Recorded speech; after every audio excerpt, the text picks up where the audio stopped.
তো বলা হয় যদি পাল্টা আঘাত হানতে হয় কিংবা ইউ টার্ন নিতে হয় তাহলে আগে সবাই আমেরিকার কাছ থেকেই শিখত। কিন্তু এখন সময় বদলে গেছে, এখন সবাইকে ভারতের কাছ থেকে শিখতে হবে। আসলে বন্ধুরা, যেটা ভারত এখন করেছে সেটা আরও আগেই করা উচিত ছিল।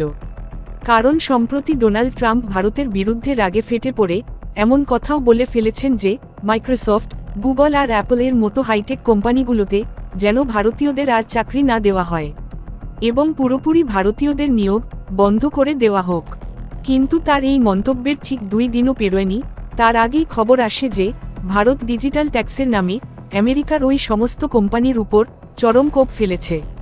এবং যেভাবে ভারত এই ডিজিটাল ট্যাক্স নিয়ে ইউ টার্ন নিয়েছে তাতে মার্কিন কংগ্রেসে বসে থাকা ট্রাম্প কিংবা আমেরিকান প্রতিনিধি মণ্ডল সবাই ভাবতে বাধ্য হচ্ছে যে ইউ টার্ন নেওয়ার কৌশলটা এতদিন শুধু পশ্চিমা দেশগুলোই ব্যবহার করত, সেই কৌশল এবার ভারত কিভাবে রপ্ত করে ফেলল। চলুন তাহলে পুরো ঘটনাটিকে একটু বিশদে এই ভিডিওতে বুঝে নিই। তবে তার আগে ভিডিওটি লাইক করে চ্যানেলটি সাবস্ক্রাইব করতে ভুলবেন না। দেখুন বন্ধুরা, বলা হয় যদি পাল্টা আঘাত দিতে হয় কিংবা ইউ টার্ন নিতে হয় আগে পৃথিবীর সবাই আমেরিকার কাছ থেকেই শিখত। কিন্তু এখন পরিস্থিতি বদলে গেছে, এখন সবাইকে ভারতের দিকেই তাকাতে হচ্ছে। কারণ যেই কৌশল আমেরিকা এত বছর ধরে চালিয়ে আসছে সেই একই কৌশলে এবার ভারতই তাকে ঘিরে ফেলেছে। আসল ঘটনা শুরু হয় সম্প্রতি ডোনাল্ড ট্রাম্পের এক হুমকির মাধ্যমে, যেখানে তিনি রাগে এমন কথাও বলেন যে ভারত আমাদের দেশ থেকে টাকা উপার্জন করে আবার আমাদের কোম্পানিগুলোতেও চাকরি দখল করে রাখে, এটা আর চলবে না। তার বক্তব্য ছিল স্পষ্ট, গুগল, মাইক্রোসফট আর অ্যাপলের মতো হাইটেক কোম্পানিগুলোতে এখন থেকে ভারতীয়দের হায়ার করা বন্ধ করতে হবে। মানে স্পষ্টতই যারা ভারতের ইঞ্জিনিয়ারিং প্রতিভা দিয়ে বছরের পর বছর ধরে আমেরিকার অর্থনীতিকে চূড়ান্ত উচ্চতায় পৌঁছে দিয়েছেন তাদেরই চাকরি থেকে সরিয়ে দেওয়ার পরিকল্পনা ছিল ট্রাম্পের। এখন একটু ভাবুন, একদিকে এই আমেরিকাই হলো যে গোটা বিশ্বকে গণতন্ত্র ও বহুসংস্কৃতি সম্পর্কে জ্ঞান দিয়ে বেড়ায়, আর অন্যদিকে তারাই ভারতীয়দের চাকরি থেকে বাদ দেওয়ার মতো প্রকাশ্য হুমকি দেয়।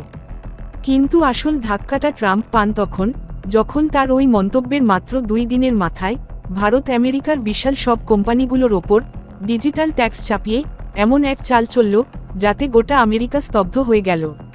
এবং এটা কোনো ইমোশনাল প্রতিক্রিয়া ছিল না, বরং অত্যন্ত ঠান্ডা মাথায় সঠিক হিসেব করে নেওয়া এক পাল্টা আঘাত ছিল ভারতের পক্ষ থেকে। এমনই নিখুঁতভাবে ভারত কাজটি করল যে আমেরিকান কংগ্রেসে বসে থাকা নেতারাও বুঝতে পারলেন না এটা ভারত করল কিভাবে। কারণ আজ যা ভারত করছে আগে সেটা কেবল আমেরিকাই করত। তাই এবার প্রথমবার পশ্চিমা দেশগুলোও ভাবতে বাধ্য হচ্ছে যে ইউ টার্ন তো আমরাই নিতাম, এবার ভারত এটা শিখল কখন। এই কারণেই ডোনাল্ড ট্রাম্প আবারও ভারতের উপর আক্রমণ করলেন, তবে এবার কথায় নয়, ভারতীয়দের চাকরির উপর নিশানা করলেন। গুগল, মাইক্রোসফট, অ্যাপল এর মতো কোম্পানিগুলোতে যেসব ভারতীয় ইঞ্জিনিয়ার বসে আছেন তাদের সবাইকে চাকরি থেকে বের করে দেব এমন হুমকি দিয়েছেন ডোনাল্ড ট্রাম্প। এবং তার দাবি, আমাদের দেশের চাকরিগুলোর উপর ভারতসহ কিছু দেশ দখল বসিয়ে নিচ্ছে, যেটা আর চলবে না। অর্থাৎ একেবারে সোজা ভাষায় ভারতীয়দের হায়ার করাই বন্ধ করে দেওয়ার হুমকি দেওয়া হয়েছে। কিন্তু এইবার ভারত চুপচাপ বসে থাকেনি, বরং যেটা করেছে তা আমেরিকার অর্থনৈতিক ভিত কাঁপিয়ে দিয়েছে। কারণ ভারত এবার চাল ছেড়েছে ডিজিটাল ট্যাক্সের জবাবি কামান।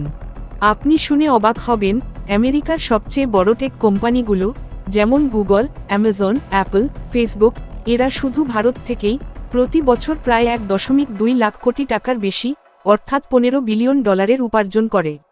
এবং ভারতের কাছ থেকে এই কোম্পানিগুলোর বার্ষিক উপার্জন একেবারে বিপুল পরিমাণে। গুগল থেকে বছরে প্রায় 40,000 কোটি টাকা, অ্যামাজন থেকে 35,000 কোটি টাকা, অ্যাপল থেকে 18,000 কোটি টাকা। আর মেটা, যারা ফেসবুক আর ইনস্টাগ্রাম পরিচালনা করে, তারা ভারত থেকে বছরে প্রায় 15,000 কোটি টাকা আয় করে। কিন্তু অবাক করা ব্যাপার হলো, এই কোম্পানিগুলোর অনেকেই ভারতে যতটা ট্যাক্স দেওয়া উচিত ততটা দেয় না।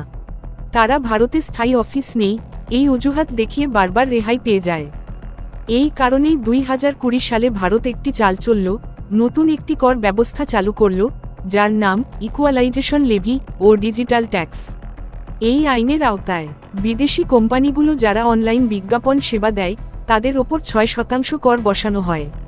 আর যারা ই কমার্স প্ল্যাটফর্মের মাধ্যমে ভারতীয়দের কাছে ডিজিটাল পণ্য বা পরিষেবা বিক্রি করে তাদের ওপর 2% কর বসানো হয়। অর্থাৎ যদি কোনো বিদেশি কোম্পানি ভারতীয় গ্রাহকদের কাছ থেকে টাকা উপার্জন করে তাহলে তাদের ভারত সরকারকে ট্যাক্স দিতেই হবে, তারা যেখান থেকেই অপারেট করুক না কেন। কিন্তু এরপর ট্রাম্প যখন ভারতের উপর ট্যারিফ চাপানোর জন্য চাপ সৃষ্টি করলেন, তখন ভারতও কৌশল পাল্টে জানিয়ে দিল, ঠিক আছে, আমরা ট্যারিফ কিছুটা কমাতে পারি। কিন্তু এখন যখন আমেরিকা আবারও ভারতকে হুমকি দিচ্ছে, ভারত সরকার সরাসরি পদক্ষেপ নিতে শুরু করেছে। তারা আমেরিকার সঙ্গে চলতে থাকা ট্যাক্স চুক্তি নিয়ে আলোচনা স্থগিত করে দিয়েছে। ডিজিটাল ট্যাক্সের পুনর্মূল্যায়ন আবার শুরু হয়েছে এবং এটা স্পষ্ট ইঙ্গিত দেওয়া হয়েছে, যদি প্রয়োজন পড়ে তাহলে ডিজিটাল ট্যাক্স আরও বাড়ানো হবে, কিন্তু কোনোভাবেই কমানো হবে না। এখন আপনি ভেবে দেখুন, যদি ভারত 2% ট্যাক্সকে বাড়িয়ে 4% করে দেয় আর 6%কে বাড়িয়ে 8% করে দেয়, তাহলে এই আমেরিকান কোম্পানিগুলোর শত শত কোটি টাকার ক্ষতি হবে। আর ভুলে যাবেন না, ভারত এখন বিশ্বের সবচেয়ে বড় ডিজিটাল কনজ্যুমার মার্কেট। প্রতিদিন 70 কোটির বেশি মানুষ ইন্টারনেট ব্যবহার করেন এবং আগামী 5 বছরের মধ্যে এই সংখ্যা 100 কোটি ছাড়িয়ে যাবে। বিশ্লেষণ করলে দেখা যায়, গুগল আর মেটা এর সবচেয়ে বেশি বিজ্ঞাপন আয় ভারত থেকেই আসে। অ্যামাজন ভারতেই সবচেয়ে দ্রুতগতিতে কাস্টমার বাড়াচ্ছে, আর অ্যাপল তো সবে ভারতে নতুন আইফোন অ্যাসেম্বলি ইউনিট স্থাপন করেছে। সুতরাং যদি ভারত ডিজিটাল ট্যাক্স বাড়িয়ে দেয় কিংবা নীতি আরও কঠোর করে তোলে, তাহলে এই কোম্পানিগুলোর জন্য সেটা একেবারে আর্থিক বিপর্যয় ডেকে আনবে। যখন ট্রাম্প ভারতীয় ইঞ্জিনিয়ার এবং পেশাজীবীদের আমেরিকা থেকে বের করে দেওয়ার হুমকি দিয়েছিলেন, তখন ভারত শুধু একটি বিবৃতি দিয়ে থেমে থাকেনি, বরং এক শক্তিশালী আর্থিক নীতির মাধ্যমে পাল্টা আঘাত হেনেছে। দেখুন বন্ধুরা, আগে আমেরিকা ছিল যে সারা পৃথিবীতে ঘুরে ঘুরে নিজের শর্তে নিয়ম বানাতো, আর যেসব দেশ সেসব মানত না তাদের উপর চাপিয়ে দিত অর্থনৈতিক নিষেধাজ্ঞা, মোটা অঙ্কের জরিমানা এবং নানা রকম আর্থিক চাপ। কিন্তু এখন ভারত দেখিয়ে দিয়েছে যে ডিজিটাল দুনিয়ার আসল সম্রাট কারা। ভারত 2020 সালে যখন 2% ডিজিটাল ট্যাক্স চালু করল, তখন সবচেয়ে আগে যার মাথা ঘুরে গেল সেটা হলো আমেরিকা। কারণ শুধু এই ট্যাক্সের ফলেই আমেরিকার 40টিরও বেশি কোম্পানির প্রতি বছর প্রায় 4000 কোটি টাকার বেশি ক্ষতি হতে শুরু করল।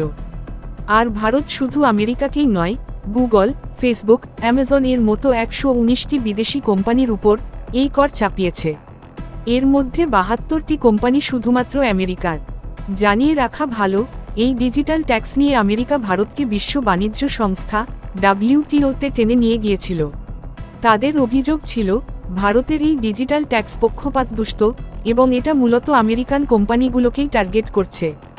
কিন্তু ভারতকে সেই সময়ও আমেরিকা ফাঁসাতে পারেনি, কারণ ভারত কোনো একক দেশকে নয়, বরং যে কোনো বিদেশি কোম্পানি যেগুলো ভারতীয়দের কাছ থেকে ডিজিটাল মাধ্যমে উপার্জন করে সেগুলোকেই করের আওতায় এনেছে। অর্থাৎ ভারত একেবারে ন্যায়সঙ্গতভাবে এবং বিশ্বমান অনুযায়ী কর ব্যবস্থা চালু করেছে। ফলে WTO-তেও আমেরিকা হেরে গেল এবং ভারতের ডিজিটাল ট্যাক্স আন্তর্জাতিক স্বীকৃতি পেয়ে গেল। সবচেয়ে মজার বিষয় হলো, আমেরিকা নিজে কিন্তু তাদের কোম্পানিগুলোর জন্য বিদেশে আয় হলে ফরেন ট্যাক্স ক্রেডিট দেয়। কিন্তু যখন ভারত নিজের দেশের স্বার্থে ট্যাক্স চাপালো, তখন সেটাকেই ভুল এবং পক্ষপাতদুষ্ট বলে দাগাতে চাইল। আসলে আমেরিকা চায় ভারত এবং ভারত জাতীয় দেশগুলো যেন কোনো ট্যাক্স না চায়, যাতে তাদের কোম্পানিগুলো এখানে কোটি কোটি ডলার কামাতে পারে, কিন্তু এক পয়সাও কর দিতে না হয়। তবে এখন প্রশ্ন হলো, আপনার কি মনে হয় ভারতের ডিজিটাল ট্যাক্স 6% রেখেই দেওয়া উচিত নাকি আরও বাড়ানো উচিত? আপনার মতামত অবশ্যই কমেন্টে লিখে জানান। আর যদি মনে হয় এই ভিডিওটি জ্ঞানবর্ধক, তাহলে অবশ্যই লাইক করে আপনার বন্ধুদের সঙ্গে শেয়ার করুন, যাতে তারাও এই গুরুত্বপূর্ণ তথ্য জানতে পারে। এই ধরনের আরও তথ্য সমৃদ্ধ ভিডিও দেখতে হলে চ্যানেলটি সাবস্ক্রাইব করে বেল আইকনটি অলে ক্লিক করতে ভুলবেন না। জয় হিন্দ।